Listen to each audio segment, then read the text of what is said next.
Put your faith in the light.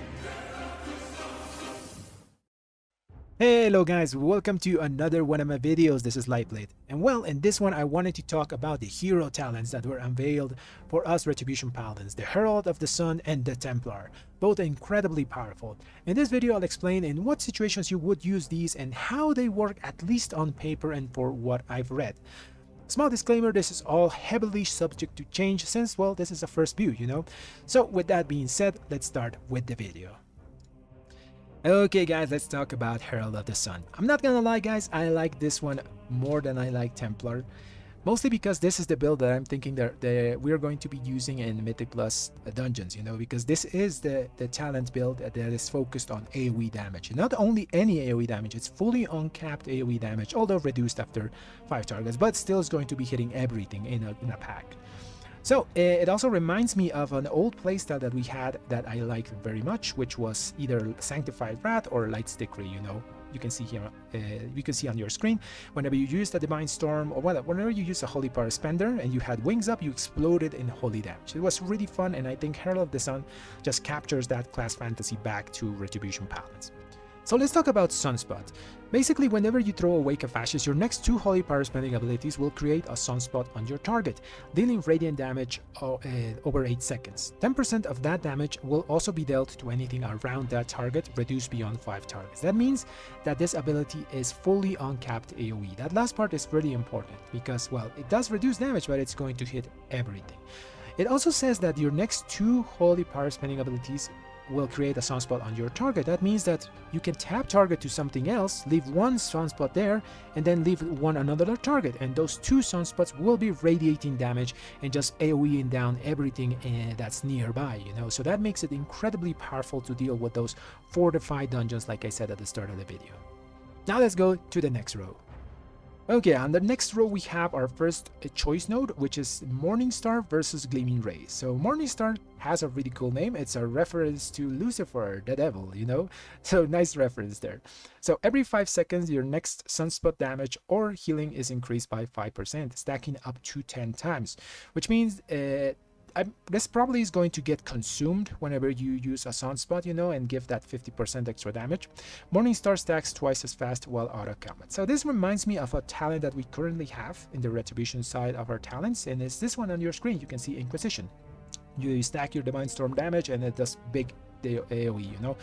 This talent is not used, it's very unreliable on the stacking part. I'm thinking Morningstar is going to be as well a bit unreliable, but at least Blizzard is learning a bit with the stacking faster when you're out of combat. So maybe you can reach packs with a fully 50% stacked Morningstar. But still, I think Gleaming Rays is just going to be a bit better. You know, while Sunspot is active, your Holy Power spenders deal 10% additional damage or healing. So this is just flat out 10% extra damage to your spenders, and notice that it's both spenders. I like this design that Blizzard is making, that both our single target and AoE is going to be buffed whenever we choose our talents. You know, it's not like in Dragonflight that we have to either choose single target or AoE. This is going to buff both of them, which is really good design. So I'm thinking Gleaming Rays is going to be the option here. After that, we have our next talent, which is a utility one, Eternal Flame. Heals an ally immediately and over time an additional 20 seconds. So it's just a heal and a hot, you know, it replaces our Word of Glory. Pretty nice, just nice utility to have, and if you heal yourself, you get an extra 25% healing. Very good. Luminosity is the next talent. So for Retribution Paladins, critical strike chance of Hammer of Wrath and Divine Storm is increased by 10%. The Divine Storm increased critical chance, really good. The Hammer of Wrath one, kind of dodgy, because I'm hoping they change Vengeful Wrath in the next expansion. You know, it's no longer just 100% critical strike on Hammer of Wrath, so this talent doesn't lose value. Maybe they make something else, or maybe they leave it and they add, you know, whenever you reach 100% chance, extra critical chance just increases the damage further. You know, that would be really good for this. So I'm hoping they do that, or maybe they are thinking that we're not going to choose a Vengeful Wrath when we use Herald of the Sun. Maybe they want us to use something like Divine Purpose or something like that. Anyways, it's a good talent. Luminosity, just extra 10% critical chance, really good. Now let's go to the next row. Okay, on the next row we have more choice nodes. So the first one is Illumine versus Will of the Dawn. So Illumine, sunspots reduce the movement speed of enemies by 50% and increase the movement speed of allies by 20%. So this is not a really huge slow because you remember you can only have 2 sunspots normally on your enemy, so only 2 things are going to be slowed and attacked by 50%, which is not incredible, you know, but it's nice to have. Maybe it has some uses in PvP encounters where there's less targets, unless you're facing, let's say, on a demonology lock where there's a ton of imps and your sunspots are going to go to whatever targets. Anyways, Will of the Dawn is the other option here, and movement speed increased by 5% while above 80% health, which is pretty good, you know, extra movement speed is always welcome for Retribution Paladins. When your health is dropped below 35%, your movement speed is increased by 40. 4-5 seconds can't occur more than once every 60 seconds. I think that's going to be the play. You know, Will of the Dawn sounds really good.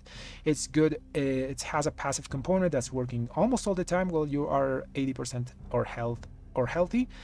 And you also have that emergency when, oh crap, I'm dropping low, I have to move, you know, every 60 seconds. So I think, yeah, Will of the Dawn is going to be the choice on this node. Pretty powerful.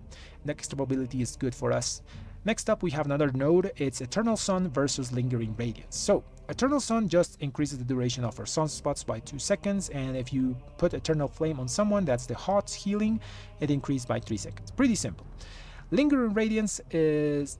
Sunspots leave an eternal flame for 12 seconds on allies or a greater judgment on enemies when they expire or are extended. So, I'm thinking this is going to be a very weird choice because we already have talents that make our judgment have like 2-3 charges even on our Retribution talent tree. So Lingering Radiance may be losing some value there. Remember, you can only have 2 sunspots on normal situations, so it's not a big deal, you know, having like a greater judgment on those targets. I think Eternal Sun is just going to be better because extending the duration of our sunspot is also extending the duration that those sunspots are going to be radiating damage around them. So I think that's the play on this one, you know. Okay, after that we have another talent that we are always going to pick because it's not a node one. It's Sunseer. For Retribution Paladins, Hammer of Wrath and Divine Storm critical strikes cause the target to burn for radiant damage over 4 seconds. So this is another dot that we have, especially because Divine Storm is going to make everything that it got critted burn. And Hammer of Wrath also is going to have that effect, which is nice because Blizzard is also giving us here single target and AoE damage, both. We don't have to pick, it's there, you know. I like this design, I like where this is going, you know. Good talent. Now let's go to the next row. Okay, down here we have Aurora. So Aurora is another one of those talents that we're always going to be taking because it doesn't have a choice. So it's a really simple but powerful talent. After you cast Wake of Ashes, gain a divine purpose. So simple yet so powerful, and it also enables a playstyle that I enjoy so much, which is just spamming your holy power spenders like crazy. So picture this. You start a pull, you use wings, you use your Wake of Ashes. You use wings, you get some holy power, you start using spenders, then you use Wake of Ashes. You get the holy power from that, but then you have a divine purpose. Then you get another divine purpose from the divine purpose, and then you still have holy power. So you keep sending those holy power spenders like crazy. It's just so fun. It makes the playstyle a bit more reliable, you know. Currently I play divine purpose in Dragonflight, even though it's not meta. I just like the playstyle, and this just makes it, like I said, more reliable and more fun to play. Good talent. Next up we have Solar's Grace. Your haste is increased by 4% for 12 seconds each time you apply a sunspot. Multiple stacks may overlap. So this is incredibly powerful. So at first you see it, oh yeah, it's only 8% haste, you know, whenever we apply the 2 sunspots that we normally can. But this is going to be important when we get to the last capstone talent. So remember Solar Grace, it's incredibly powerful. Next up we have Second Sunrise. So for Retribution, Hammer of Wrath and Divine Storm have a 15% chance to cast again at 30% effectiveness. This is another one of those talents that is just screaming, spam your holy power spenders. In this case it's Divine Storm, you know, you're spamming Divine Storms. You have your Tempest talent that's also copying Divine Storms. You have this talent that is going to copy it again at 15% chance to cast 30% again. So I think this is just incredibly powerful, you know. It also has a single target component, luckily, with a Hammer of Wrath, you know. It's not final verdict. I would like it to be final verdict, you know. Final verdict and Divine Storm have a 15% chance to cast again at 30% effectiveness, because I think it makes more sense, you know. Hammer of Wrath, yeah, but final verdict, you know, it's our spender. Anyways, really powerful. I like that they are incentivizing this spam your holy power spenders again. I like it. Next up, we have the big one, Sun's Avatar. This is going to make the Herald of the Sun playstyle work, you know. During Avenging Wrath, you become linked to your sunspots, causing radiant damage to enemies or healing to allies that pass through the beams, reduced beyond 5 targets. So you're going to create lines between you and the targets that have sunspots, and whenever something crosses those lines, they're going to take damage. The important part here is that it says reduced beyond 5 targets. That means that it's fully uncapped AoE. Even though it's reduced, it's going to hit everything in the group. And it not only ends there. After activating Avenging Wrath applies 4 sunspots on nearby allies or enemies, and increases sunspot damage and healing by 20%. So this means that you can have at the start of a pull 6 active sunspots, because you're applying 4 of them with your wings, and then you're applying 2 more of them with your Wake of Ashes and normal Holy Power Spender. So 6 sunspots. That goes back to Solar's Grace. Remember, Solar's Grace increases your haste by 4% per sunspot. So you have 6, so that's 24% haste at the start of the pull, just by existing, just by those sunspots existing. This is incredibly powerful on AoE pulls, because those sunspots are also going to be radiating 10% of their damage to everything in the pack. So that's similar to how Unholy Decays have some quadratic scaling or something like that. I think this is pretty similar for us, you know. Yes, this is not going to be incredibly powerful when you're fighting just one target, because yeah, you're just going to apply 1 sunspot to that thing. But when you're dealing with the trash packs, you're just going to blow them up with this playstyle, you know. I really like Herald of the Sun. It's just, I think, really powerful, and I think it's going to be a bit more fun than Templars. But talking about Templars, let's talk about that now. Okay guys, let's talk about Templar. So this is the one that has the cooler name of the 2 Retribution Paladin hero talents revealed, and it's also the one that a lot of Retribution Paladins talk about. So this one is the opposite of the Herald of the Sun. While Herald of the Sun focuses on big AoE uncapped and some single target, Templar focuses more on single target and conditional AoE. So it still has some AoE, although you might call it better cleave. It's not full AoE. It has some of it. So let's start with Light's Guidance. So for Retribution Paladins, Wake of Ashes is replaced with Hammer of Light for 12 seconds after it's cast. So whenever you cast Wake of Ashes, you're going to have a new ability there that you can cast for 12 seconds. Hammer of Light. Hammer down your enemy with the power of the light, dealing holy damage to the target and up to 4 nearby enemies. So this is not uncapped or reduced after 5, it's just going to hit 4 things. Additionally, you're going to be calling Empyrean Hammer from this sky to strike 3 nearby enemies for holy damage. So you're going to strike 3 things, 3 additional things whenever you use this Hammer of Light. First 4 and then 3. And it costs 5 holy power. So whenever you cast your Wake of Ashes, you're going to have 3 holy power. You have to build 2 more, and then you use Hammer of Light, and you get all these effects. So these effects are going to combo with a lot of the things that we're going to be talking down there. So remember that Hammer of Light does the thing that I said. Now let's go to the next row. Okay, on the next row we have Templar's Watch and For Whom the Bell Tolls. This is the first choice node that we have. And well, first one, Templar's Watch does Hammer of Light and Wake of Ashes deal 30% increased damage when they strike only one enemy. This amount is reduced by 6% for each additional target struck. And Divine Toll, and For Whom the Bell Tolls, Divine Toll gains up to 100% extra damage to your next 3 judgments when striking only one enemy. This amount is reduced by 20% for each additional target. So whenever you hit 5 things, this is going to give you 0 value. So under 5 targets, this talent is going to give you something, you know, but ideally it's used only on one thing, so you get the full value.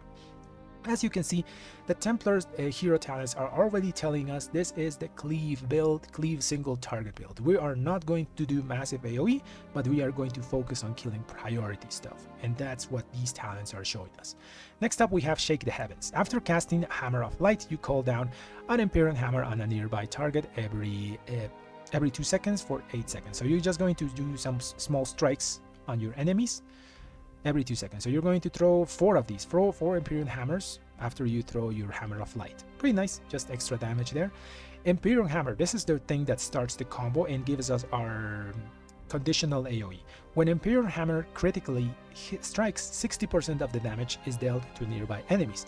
So whenever our Strike the Heavens hammers crit or our Hammer of Light Imperial Hammers apply, you know, the 3 to 3 enemies, if they crit, they do extra AoE damage. If they don't crit, they just hit the one target that they are going to be hit. This is nice because it makes this build usable in Mythic Plus situations, like I said, tyrannical probably, and still have some value, some way to do AoE damage, not just doing only single target damage. It also comes with some extra value here, which enemies that are affected by your Imperial Hammer damage deal 5% reduced damage to you. Always nice to have that damage reduction. Now let's go to the next row. Okay, on the next row we have Sacrosanct Crusade. When you cast Wake of Ashes, you gain Shield of Vengeance for 10% of its effectiveness. Pretty good, although pretty wonky in PvE situations. Sometimes you're not taking damage, so you can't get the value of the 10% extra Shield of Vengeance, you know, you can't make it explode. But in PvP situations, I think this is going to be really good, giving them extra utility and a bit more tankiness.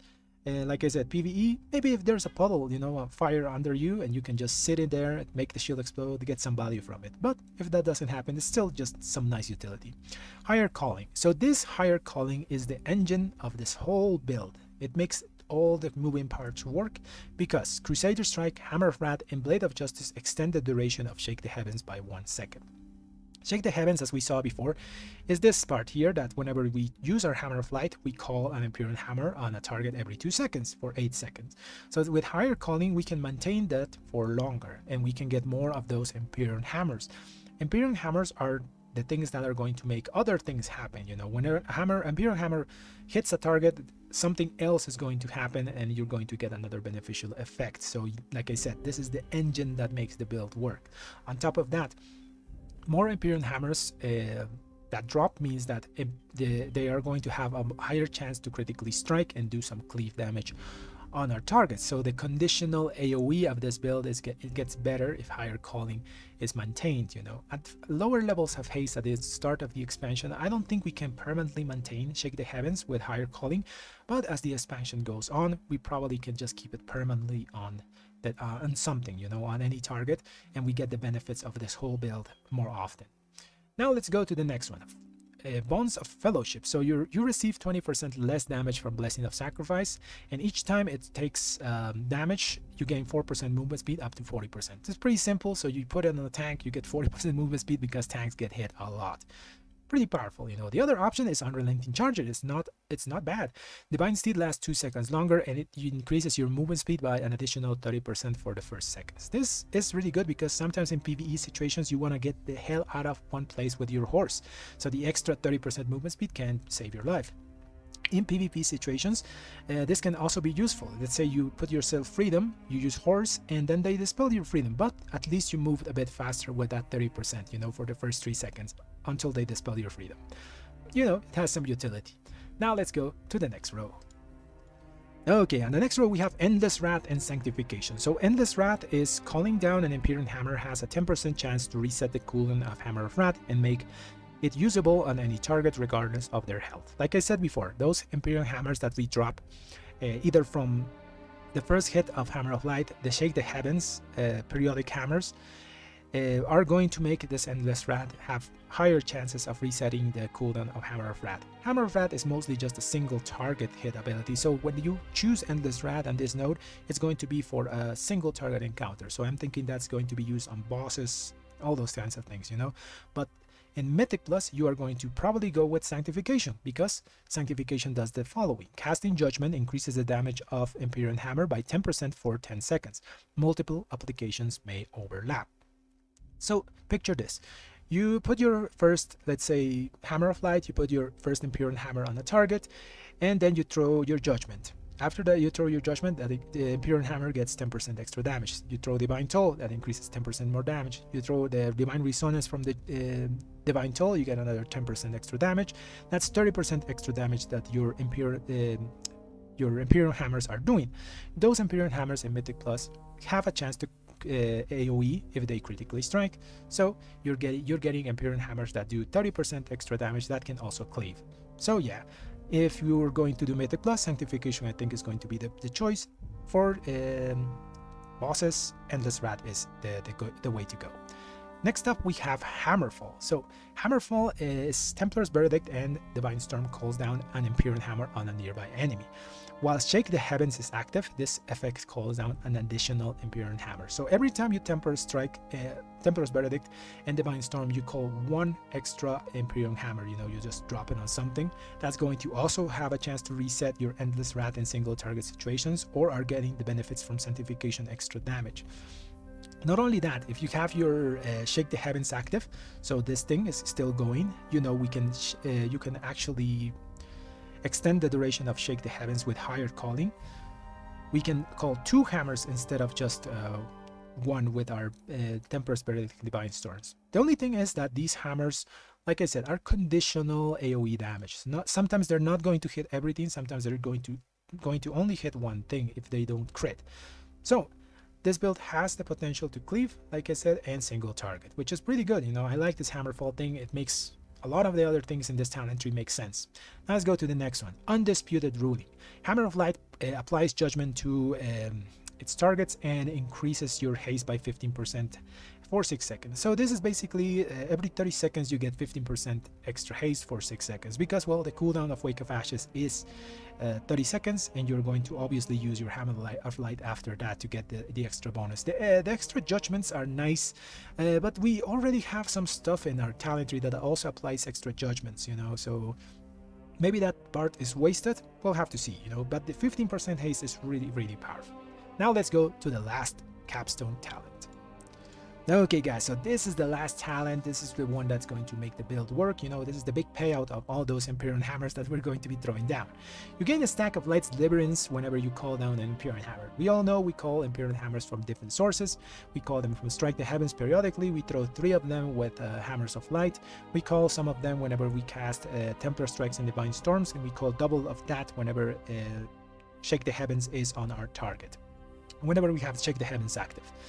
Okay, at 50 stacks, you can, after you cast a Hammer of Light, so after you cast the spell after you Wake of Ashes, you will be empowered for 12 seconds to cast another one of those Hammers of Light, this time for free. So it's not going to cost you 5 holy power again, meaning that you're going to be doing on repeat damage to 4 nearby enemies and calling 3 additional Imperial Hammers, as well as refreshing your Shake the Heavens, meaning that the whole engine of this build is going to keep working, you know, and going around. Like I said at the start of the explanation of this build, I think this is going to be incredibly powerful for tyrannical Mythic Plus dungeons where there's a few targets that you want to hit, because of the cleave. You know, the cleave of this build is conditional. It's not always going to happen. You have to always critically strike. At the start of the expansion, possibly we're not going to be critting as often, but as the expansion goes off, with more haste, more critical strike, this build is going to be incredibly powerful for tyrannical, you know. Similarly as how Herald of the Sun is going to be incredibly powerful for those like AoE dungeons that have like big pools, more than 5 targets, you know. So now let's go and do a small recap on what the 2 builds do. So for Herald of the Sun, we have huge uncapped AoE, some single target boost. It's a proc playstyle with Divine Purpose, pretty spammy, seems to work well with only haste while still having some synergy with critical strike, making it a good early build in the expansion. Final talent is on paper massive, almost similar to quadratic scaling from Unholy Decays. For Templar, it has huge single target damage, conditional AoE tied to critical strike chance, seems to need a lot of crit and haste, will probably scale better as the expansion goes on, great priority damage. The final talent is also a great payout. It gives us an incredible 3 to 4 target cleave and excellent single target as well. And well guys, that's my review on the first look of the hero talents for Retribution Paladins. Personally, I liked Herald of the Sun a bit more than Templars, but both are solid. Blizzard did learn from the Paladin rework, making the 2 builds have both single target and AoE, although each with a bit more focus on one aspect, but not dropping the other one outright. Let me know down in the comments what do you think, which one did you like the most, and well, if you enjoyed this video, give it a like and subscribe to the channel. Thanks for watching everyone.